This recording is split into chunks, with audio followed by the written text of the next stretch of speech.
Hello and welcome back. I'm Dr. J from OptionMonster.com, and this is Time is Money. And this on my hand, let me give you a little close-up here. That is a Trade Like a Monster wristband. If you want one of those, tell you what, if you send us an email to MikeB@OptionMonster.com, that's Mike, put a B at the end of it, the letter B at OptionMonster.com. We'll give you one of these Trade Like a Monster wristband just for sending us an email. How about that? So this is Time is Money. Let's talk a little bit about next week. Upcoming next week, we start off Monday with industrial production numbers. That, of course, comes after all the numbers that were poured into us this week, and the market reaction was actually an easing on the week for the VIX. We began the week at about a 59 level, and even though we had a lot of dramatic sell-offs this week, we still drifted lower. In other words, some of the risk-taking coming back into the market. And one of the reasons was, quite frankly, that some of the bears were afraid to be going home very short. And that's why, even though we opened down very negative and the Dow Jones futures were down over 300 points in the pre-market last night, this is Friday, we saw a significant turnaround because of the threat basically that the Treasury or Fed or the White House would step in with some sort of bailout plan for the automakers. European markets turned around, cut their losses in half. They were down better than 5%. They finished down about 2% on the day. And our market, of course, went all the way into positive territory. In addition to the industrial production numbers Monday, we've also got the Empire Manufacturing Index coming at us Monday. So watch for both of these numbers as we begin trade next week. Come back after this brief Trade Monster ad, again, with one of these wristbands. You'll get one of these if you send us an email, MikeB@OptionMonster.com. Right after this, we'll tell you about what's going on and which stocks we're trading next week right after this.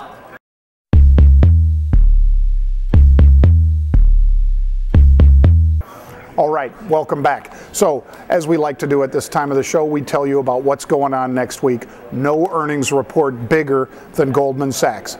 Goldman Sachs symbol GS. I believe they'll throw the kitchen sink at this one, folks. Tuesday morning, before the market opens, Goldman reports. Street looking for a loss of $3. I think it could be $5. I know the high end of the curve really is a loss of $4, but I think they'll front-end load everything for next year that they possibly can into this report, because as Guy Adami, our own Guy Adami from Option Monster, as he has said repeatedly on the show, much of the money that Goldman's going to be paying out is not going in cash. It will be going into bonuses paid in stock. And so we believe there's a heavy reason for Goldman to push on the stock and make the stock heavy. In other words, have almost an exact duplicate of what we saw in John Deere when the stock opened down $4 or more and then zip, turned around $7 to the upside. I think Goldman Sachs has that exact potential here. One of the ways to play it, of course, would be to own a put spread going into this trade. You could buy it Monday. You don't have to buy it over, the first of the trade Monday, but it does have earnings before the market opens Tuesday. So if you were in a put spread, for instance, the 70-65 put spread, that's going to give me the comfort to then step in if there's a really bad number that causes Goldman to drop dramatically in the pre-market. It's going to give me an opportunity to step in and buy Goldman, buy thousands of shares of the stock against my put spreads, and then perhaps get the exact same movement that we got out of John Deere when it turns around and does that V to the upside. I think that's a possibility. Goldman buying all that stock for, again, these bonuses that are going to be paid out to employees, giving them stock. Very light on the cash this year. No bonuses at Goldman over $1 million. And yet many of the awards will be in excess of that. That's why we think there'll be an aggressive buyer of stock. Keep an eye on this one. We think this is set up the same way that John Deere was. If you don't like that one, by the way, volatility has moved from 50 to 130. It's been over 200 right now, hovering in the 85 to 100 range. The January straddle at the 70 strike, trading for $16.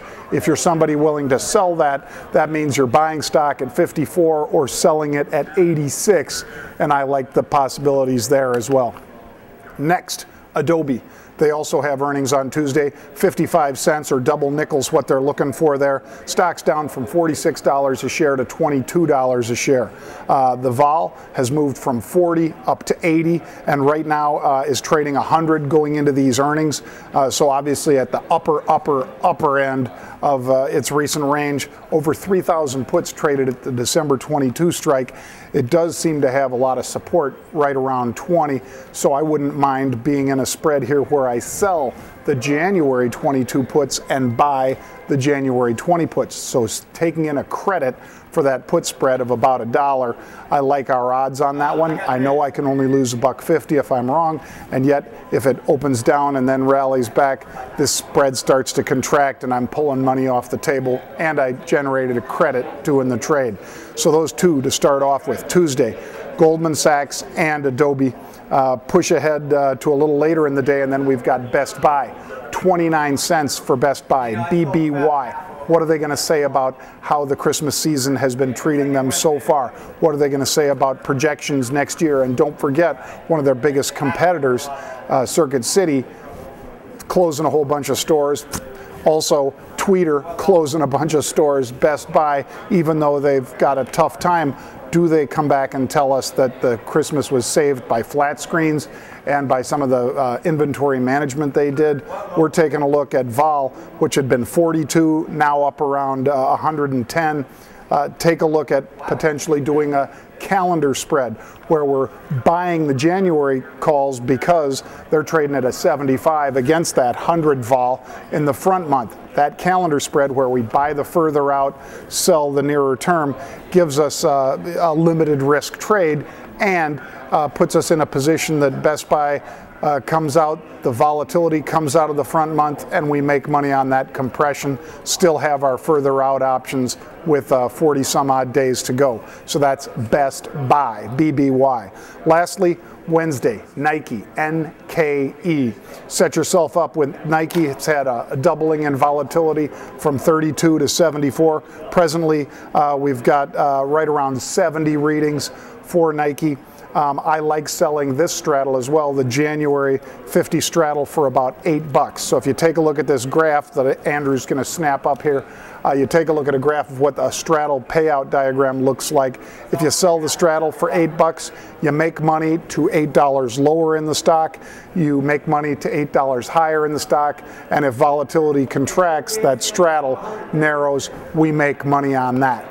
We'd like to thank you for watching. We'd encourage you to check out the sponsor of this program, our sister company, Trade Monster, where you can trade options for just 50 cents and stocks for just $7.50 flat. And remember, you send us your email, MikeB@optionmonster.com. That's MikeB@optionmonster.com. We'll send you one of these wristbands, Trade Like a Monster. I'm Dr. J from optionmonster.com. Hope you have a great day, and we'll see you soon.